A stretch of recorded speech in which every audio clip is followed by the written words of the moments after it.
사진 몇 장을 보여드리도록 하겠습니다. 사진을 보여주시죠. 4장의 사진입니다.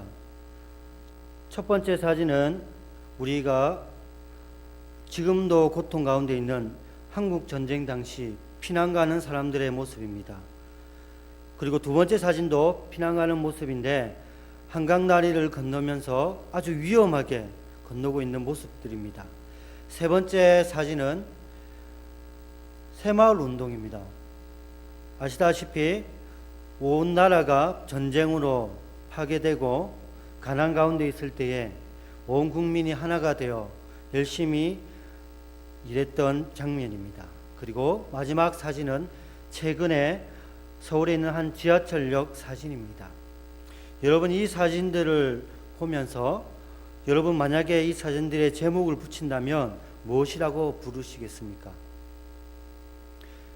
우리나라의 모습들이지만 시대에 따른 사람들의 모습들입니다. 제가 만약 제목을 붙인다면 분주함이라고 붙이고 싶습니다. 6.25 전쟁 피난 시절 북에서 남쪽으로 피난가는 사람들의 마음은 아주 필사적입니다. 뒤에는 총탄이 날아오기 때문에 눈앞에 아무리 위험한 장애물이 있다 하더라도 목숨을 걸고 그것을 넘어갑니다. 그리고 전쟁으로 폐허가 된 우리 경제를 살리기 위해 땀이 마르지 않을 정도로 일을 합니다. 낮에도 일을 하고 밤에도 일을 했습니다. 굳은 일 마다하지 않고 가족들을 위해서, 나라의 경제를 위해서 살아왔습니다. 한 번씩 드라마나 영화를 볼 때 이런 노래가 나옵니다. 잘 살아보세. 저는 새벽에 한 번씩 들어왔습니다. 쓰레기 청소하시는 분들이 청소하실 때 틀어줬던 그 음악, 잘 살아보세. 얼마나 우리가 간절하게 잘 살기를 원했으면 이런 노래를 함께 불렀을까요? 온 국민이 하나가 되어 정말 열심히 일했습니다. 자신의 것을 다 내려놓고 정말 분주하고 바쁜 일상 속에서 놀라운 일들을 해놨습니다. 많은 외국인들이 우리나라의 이러한 고속 성장을 통해 한 말이 있습니다. 한강의 기적. 한강의 기적이라고 불릴 정도로 우리나라는 너무나 많이 성장했고 바뀌어졌습니다. 문화가 바뀌었고 예술이 성장했고 스포츠화를 비롯하여 여러 가지 방면에서 급속도로 변화를 이루었습니다. 그런데도 여전히 현대인들은 너무나 바쁘게 살아갑니다. 살아남기 위해서, 좀 더 나은 삶을 위해서 살아갑니다. 제가 한 번은 서울의 지하철역을 탔습니다. 출퇴근 시간을 잘못 잡아서 지하철역을 탔는데 정말 힘들었습니다. 손을 어디에 둘지를 모를 정도로 힘들었습니다. 사람들이 뛰어다닙니다. 1분이라도 더 빨리 가기 위해서, 1초라도 더 좋은 자리를 앉기 위해서. 부산에는 그러한 모습이 잘 보이지 않는데 서울에는, 그리고 수도권에는 이처럼 바쁘게 살아가는 사람들이 많이 있었습니다. 우리 자녀들을 보면 잘 알 수 있을 것입니다. 지금 우리 60대, 70대 어르신들 자녀들이 다 결혼을 하고 자녀들의 삶을 돌아보면 안타까울 때가 많이 있다고 합니다. 자녀를 놓고 맞벌이를 하면서 자녀들과 함께 있는 시간보다 일터에서 열심히 일하는 시간이 더 많고, 혹시나 자녀가 아프면 자녀를 돌봐줄 사람이 없어서 애타고 가슴 저리는 그 자녀를 보면 너무나 가슴이 아프다고 말합니다. 자기가 너무 몸이 아파도 자기 몸조차 돌보기 힘들 정도로 우리의 젊은이들은 그렇게 살아가고 있습니다. 요즘 우리의 인생을 정리해 보았습니다. 정신없이 살다가 정신없이 생을 마감하는 것이 우리의 인생이라고 저는 생각합니다. 많은 아이들이 첫돌이나 두돌이 지나면 어린이집에 다닙니다. 이때부터 우리 아이들은 정신없이 사회생활을 합니다. 예전엔 같았으면 부모님이 숟가락 하는 거, 아니면 화장실 가는 것, 기본적인 생활 모습들을 부모님이 가르쳐줬는데 이제는 어린이집에서 배우고 있습니다. 화장실 가는 것부터 밥 먹는 것부터 물 마시는 것까지 삶의 가장 기본적인 것을 부모님이 아닌 세상 속에서 배우고 있습니다. 뿐만 아니라 우리 아이들은 어릴 때부터 경쟁의식 속에 살아가고 있습니다. 누구는 빨리 젖을 뗐는데, 누구는 빨리 숟가락질 하는데, 누구는 빨리 기저귀를 뗐는데, 이런 식으로 아이들을 비교하면서 살아가고 있습니다. 뿐만 아니라 우리 아이들은 초등학교 입학하기 전에 한글을 다 배웁니다. 물론 유치원에서 배우는 것도 불법입니다. 이런저런 방법으로 부모님들은 아이들에게 한글을 가르칩니다. 심지어 어떤 부모님은 초등학교 입학하기도 전에 영어를 가르친다고 합니다. 이렇게 우리 아이들은 어릴 때부터 바쁘게 자랐습니다. 그리고 드디어 초등학교에 입학합니다. 초등학교 들어가면 좀 더 여유 있겠지 했는데 전혀 그런 삶이 없었습니다. 우리 아이들이 학교에서는 일찍 마칩니다. 그러나 아이들이 학교에서 나오면 기다리는 차가 있습니다. 바로 학원차입니다. 음악 학원을 가고 태권도를 배우고 수영도 배우고 학업과 관련된 여러 가지 학원들을 여기저기 다닙니다. 그리고 나중에는 부모님과 함께 집으로 들어가고 있습니다. 아침 일찍 학교에 갔다가 저녁 늦게 집으로 들어가는 우리 초등학교 학생들을 보면 너무나 안타깝습니다. 그리고 시간이 좀 지나면 우리 아이들이 꼭 거치는 단계가 있습니다. 바로 사춘기입니다. 요즘에는 사춘기 질풍노도의 시기라고 해도 방황할 여유가 없습니다. 왜냐하면 공부에 미쳐 정신없이 살아가기 때문에 그렇습니다. 부모님이 그럽니다. 너 대학교 가면 네가 하고 싶은 거 다 해. 대학 갈 때까지 정말 열심히 공부해. 순진하게 우리 아이들은 그 말씀 따라 열심히 공부를 했습니다. 그리고 드디어 대학생이 됩니다. 부모님이 말씀하신 것처럼 내가 하고 싶은 거 다 할 거야. 그런데 막상 대학교에 들어가니 현실은 그렇지 않습니다. 사회적인 분위기가 놀고 먹는 시대가 아니라 입학하는 순간 취업을 준비하는 시대가 되었기 때문에 그렇습니다. 4년을 열심히 공부를 합니다. 대학 캠퍼스 낭만, 사실 이건 사치에 불과합니다. 다른 사람들과 경쟁에 이기기 위해 학원을 다녀야 되고 정신없이 공부하고 도서관에서 살아갑니다. 정말 열심히 공부해서 취업에 성공을 하고 사회생활을 하기 시작합니다. 그런데 사회생활 역시 만만치 않습니다. 너무나 힘듭니다. 너무나 괴롭고 어렵습니다. 그리고 심지어 어떤 분은 사회생활을 잘하기 위해 다시 학원을 다니는 분도 볼 수가 있었습니다. 그러다가 좋은 배우자를 만나 결혼을 합니다. 자녀를 낳습니다. 자녀에게 좋은 것을 주기 위해 열심히 일을 합니다. 10년, 20년 그렇게 열심히 살다 보니 이제 나이가 들어 좀 더 삶의 여유를 즐기려고 합니다. 그런데 이제는 몸이 마음이 들지 않습니다. 삶은 여유가 있지만 이제 우리 자신의 몸이 지쳐 내 마음대로 할 수 있는 것이 없어지기 시작합니다. 그러다 보니 조금 나이가 들니 정신적으로 치매에 걸려 정신을 놓고 살아갑니다.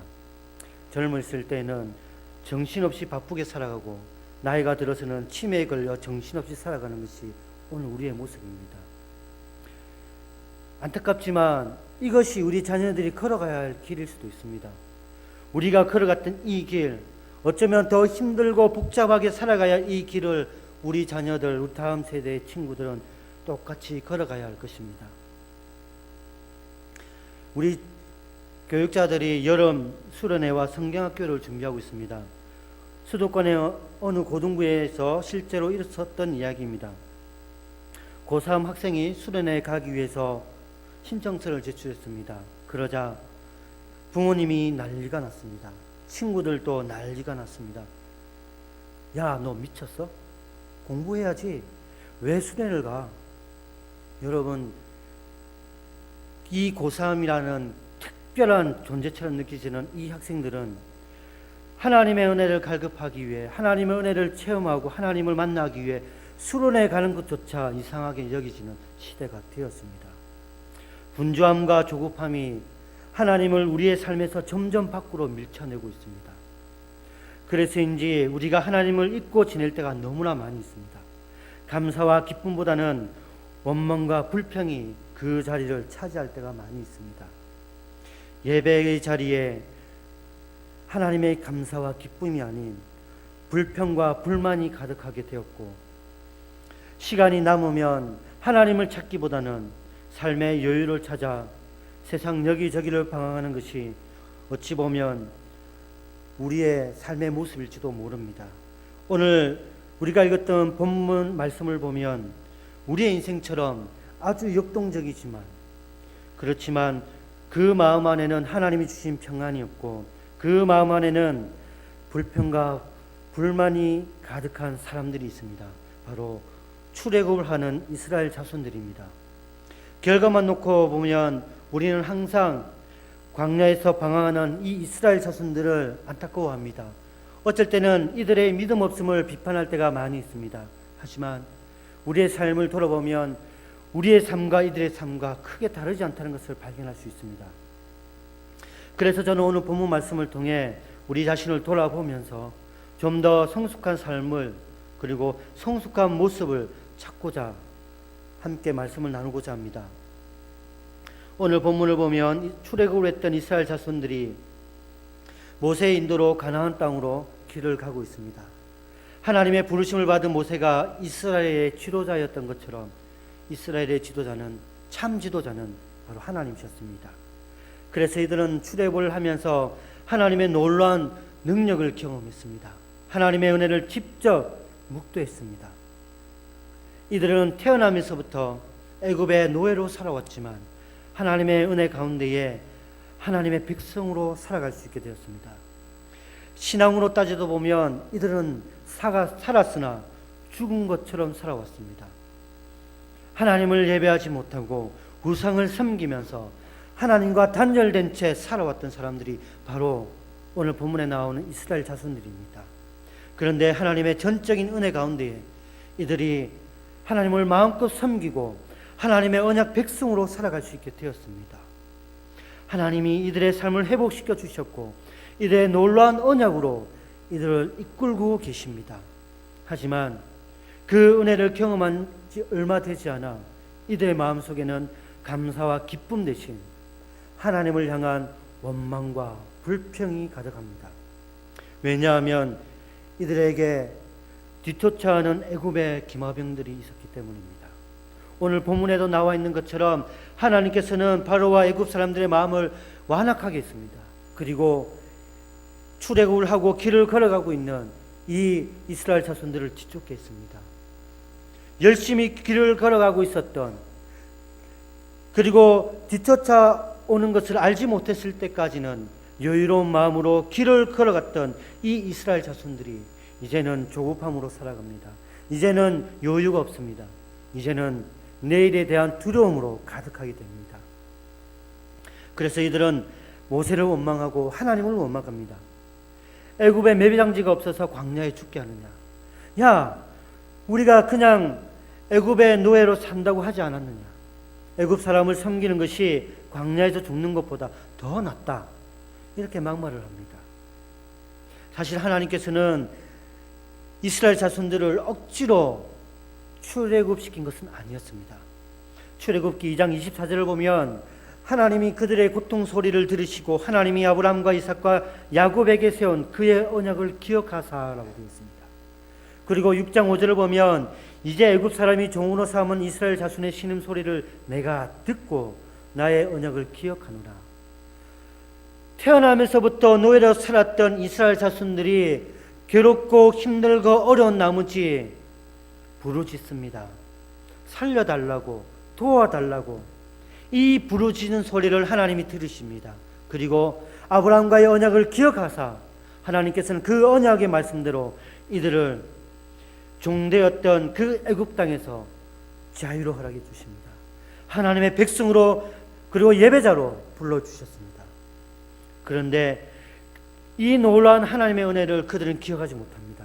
왜냐하면 지금 당장 그들의 마음속에 있는 두려움 때문에 그렇습니다.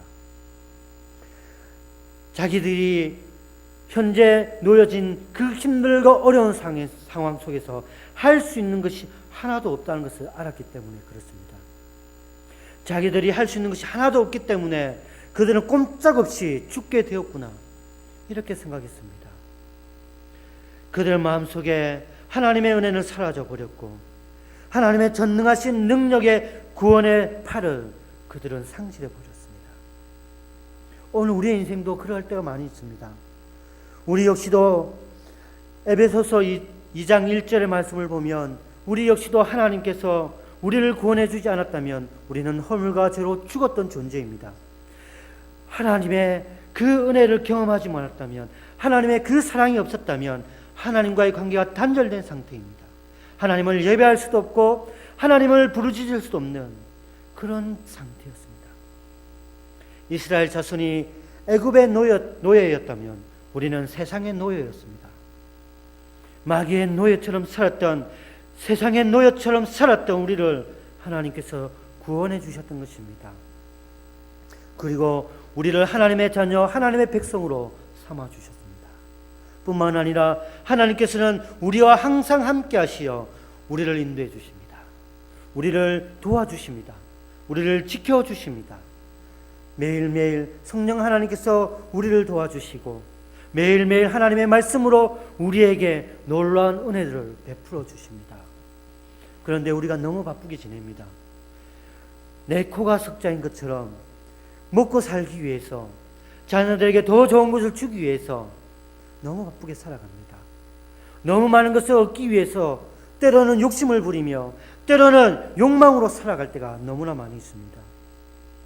우리도 이스라엘 자손들처럼 힘들고 지치고 방황할 때 하나님의 은혜를 잊어버리고 그 구원의 하나님을 놓칠 때가 너무나 많이 있습니다.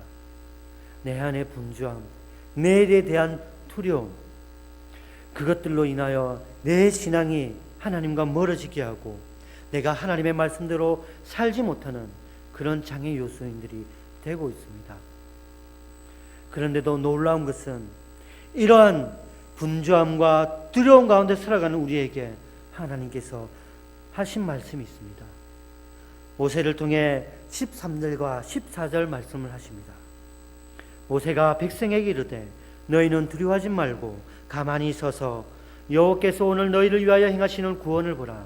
너희가 오늘 본 애굽 사람을 영원히 다시 보지 아니하리라. 여호와께서 너희를 위하여 싸우시리니 너희는 가만히 있을지니라. 여러분, 삶의 고통보다 하나님의 은혜가 더 크십니다. 우리가 세상을 보면, 사람을 보면 두려워할 수밖에 없습니다. 그러나 우리의 전능하신 하나님을 보면 그 두려움을 덮을 수가 있습니다. 그 두렵고 공고한 마음에 하나님이 주신 평강의 마음으로 가득할 수가 있습니다. 오늘 우리는 하나님을 잊을 정도로 분주하게 살아가지만 그 순간 그 분주함을 잠시 내려놓고 가만히 하나님을 바라보면 하나님께서 우리에게 그 구원의 손으로 십자가의 복음으로 우리의 필요한 것들을 채워주시고 우리에게 말씀으로 은혜를 베풀어 주실 것입니다. 세상이 주지 못하는 평안을 허락해 주시고 세상이 주지 못하는 그 크신 은혜를 세상 그 어떤 사람도 우리에게 위로할 수 없지만 하나님께서 우리에게 위로해 주실 것입니다. 우리 스스로는 행복을 추구한다지만 행복할 수도 없습니다. 잠시 기쁨을 누릴 수도 있고 잠시 감사할 수도 있지만 그것은 영원하지 못합니다. 오직 하나님만이 우리에게 참 기쁨과 참 감사를 주십니다. 자질할 수밖에 없는 세상 속에 살아가지만 하나님께서는 오늘 우리를 위하여 행하시는 그 구원의 손을 바라보라고 말씀하십니다. 우리를 구원해 주신 그 하나님, 지금도 우리를 인도하시는 그 하나님, 지금도 우리를 위해서 예배해 놓으신 그 하나님의 은혜가 여러분과 저와 그리고 우리 온 교우들과 함께 하실 것입니다.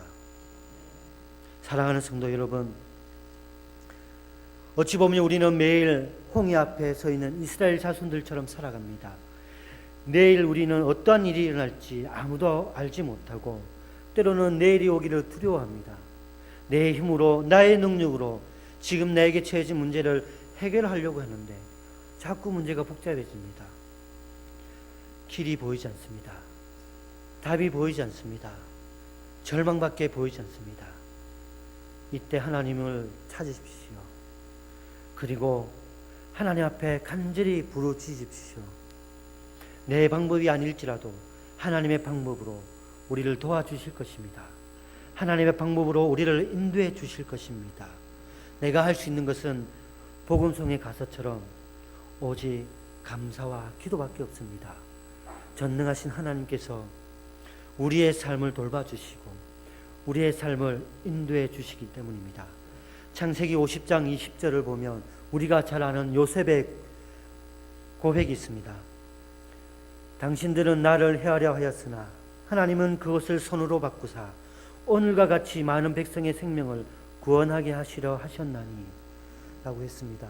요셉이 어떠한 인생을 걸었는지 우리는 너무나 잘 압니다.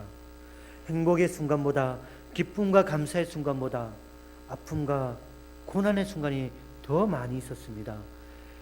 형제로부터 버림을 받았습니다. 억울하게 감옥에 갇혔습니다. 불행의 연속의 삶을 살았던 이 요셉이 어찌면 원수처럼 여겨졌던 이 형제를 품고 이 형제들에게 20절 말씀처럼 고백을 했습니다. 당신들은 나에게 악으로 행하였으나 우리 하나님 아버지는 그것을 손으로 바꾸어 주셨다고 했습니다. 지금 내가 힘들고 어려운 길을 걸어가더라도 우리 전 인생을 통해 합력하여 선을 이룰 수 있는 하나님께서 모든 것을 손으로 바꾸어 주실 것입니다. 지금 우리가 힘들더라도 우리가 하나님을 의지하고 하나님을 바라본다면 우리의 인생을 손으로 바꾸시는 하나님께서 우리의 삶을 돌봐주실 것입니다. 시편 46편에서는 하나님은 우리의 피난처라고 하셨습니다. 그러면서 10절 말씀에는 너희는 가만히 있어 내가 하나님 됨을 알지어다. 내가 문나라 중에서 높임을 받으리라. 내가 세계 중에서 높임을 받으리라 라고 하셨습니다. 때로는 하나님께서 세상의 조롱거리가 됩니다. 우리의 잘못된 모습, 우리의 연약한 모습 때문에 복음의 길이 막혀지고 예수 그리스도가 세상의 조롱거리로 전락할 때가 많이 있습니다. 그러나 먼 훗날 하나님께서는 이 세상의 참 통치자가 누구이신지, 이 세상의 주인이 누구이신지 모든 사람이 알게 하신다고 했습니다. 하나님께서 이 세상을 통치하실 때에, 하나님께서 이 세상을 이끌어 가실 때에 세상 사람들이 깜짝 놀랄 것입니다. 언젠가는 우리 예수님께서 이 세상을 심판주로 오실 것입니다. 마치 노아의 방주에 홍수로 하나님께서 심판하실 때처럼 언젠가는 도적같이 우리 주님이 이 세상 오실 때에 세상의 명예를 가지고 세상의 권력을 가지고 온갖 악함으로 살았던, 자기 자신을 위해 살았던, 예수님을 알지 못했던 수많은 사람들은 하나님 앞에 심판을 받게 됩니다. 그러나 연약하지만 오직 예수님만 쫓아가고 오직 예수님만 예배한 하나님의 백성들은 예수 그리스도를 통해 하나님의 은혜의 보좌에 나아가게 될 것입니다. 우리의 소망은 세상에 있지 않습니다. 세상을 두려워할 필요도 없고 세상을 쫓아갈 필요도 없습니다. 우리의 소망이 예수님께 있다면 오직 예수 그리스도를 바라보며 하루하루 하나님을 쫓아가고 하루하루 하나님을 바라보는 저와 여러분이 되기를 간절히 소원합니다. 우리의 소망이 예수님께 있음을 이 시간 우리가 믿음으로 고백하고 우리의 마음, 우리의 간절한 기도 제목을 이 시간 하나님 앞에 다 같이 기도하도록 하겠습니다.